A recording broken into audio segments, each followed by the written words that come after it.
கள்ளக்குறிச்சி விஷசாராய மரணங்கள் தமிழகத்தையே கொந்தளிக்க வைத்திருக்கும் சூழலில் ஆந்திராவிலிருந்து காலாவதியான மெத்தனாலை வாங்கி வந்து இங்கு அதை விஷசாராயமாக மாற்றியிருப்பது வெளிச்சத்திற்கு வந்திருக்கிறது. மேலும் தொடர் செய்திகளுக்கு இணைந்திருங்கள் தந்தியுடன்.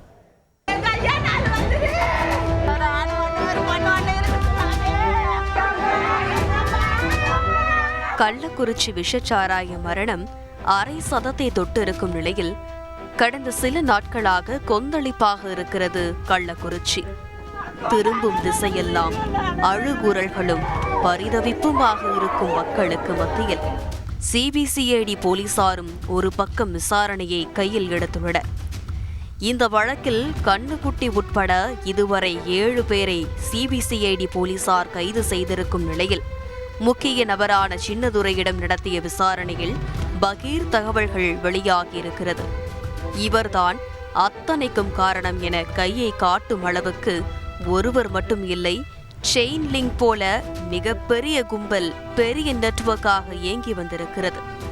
கடந்த 17ஆம் தேதி மாதேஷ் என்பவரிடம் இருந்து சின்னதுரை மெத்தனாலை வாங்கியிருக்கிறார்.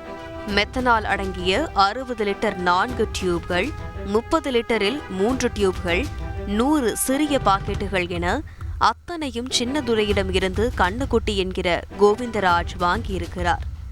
ஒட்டுமொத்த ஏரியாவுக்கும் கள்ளச்சாராயம் விற்பனை செய்து வந்த கோவிந்தராஜுக்கு குடிப்பழக்கம் இல்லையா?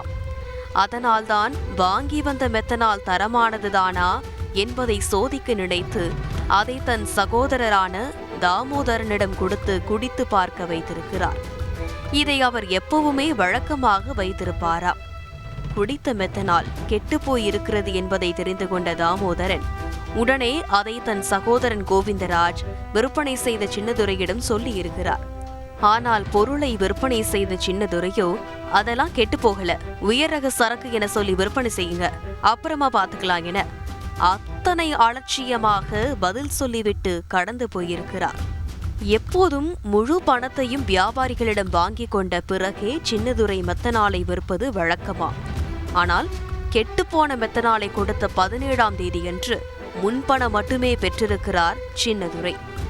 தொழிலில் காசு விஷயத்தில் அத்தனை கவனமாக இருக்கும் சின்னதுரை முழு பணத்தையும் வாங்காமல் முன்பணத்தை மட்டும் பெற்றுக்கொண்டு மெத்தனாலை வியாபாரிகளிடம் கொடுத்தது இதுவே முதல் முறை என்பதும் விசாரணையில் தெரிய வந்திருக்கிறது. அதேபோல் இந்த மெத்தனாலை சின்னதுரை மாதேஷ் என்பவரிடம் வாங்கியதன் பின்னணியிலும் அதிர்ச்சி தகவல் காத்திருக்கிறது. அதாவது ஆந்திராவில் உள்ள ரசாயன நிறுவனங்களில் இருந்து காலாவதியான மெத்தனாலை வாங்கி வந்த மாதேஷ் அதை சின்னதுரையிடம் கொடுக்க, அவர் கோவிந்தராஜிடம் விற்க, இப்படி பல கைகள் மாறி இருக்கிறது.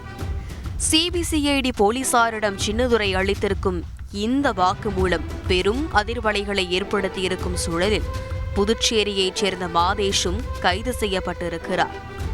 அதே நேரம் சின்னதுரையின் நண்பர்களான மதன்குமார், ஜோசப் ராஜா ஆகிய 2 பேரும் அடுத்தடுத்து சிபிசிஐடி போலீசாரால் கைது செய்யப்பட்டு உள்ளனர். இதில் கைது செய்யப்பட்ட மதன்குமார் கடந்த 2023இல் மரக்காணம் அடுத்த எக்கியார் குப்பத்தில் விஷச்சாராயம் விற்பனை செய்த வழக்கில் கைது செய்யப்பட்டு குண்டர் தடுப்பு சட்டத்திலும் சிறைக்கு சென்று சமீபத்தில் வெளியே வந்தவரா? ஆந்திராவில் எந்த ஆலையில் இருந்து மெத்தனாலை மாதேஷ் வாங்கியிருக்கிறார்? இந்த கும்பல் வேறு எங்கெல்லாம் கெட்டுப்போன மெத்தனாலை விற்பனை செய்திருக்கிறது என தேடுதல் வேட்டையில் இறங்கியிருக்கிறது சிபிசிஐடி.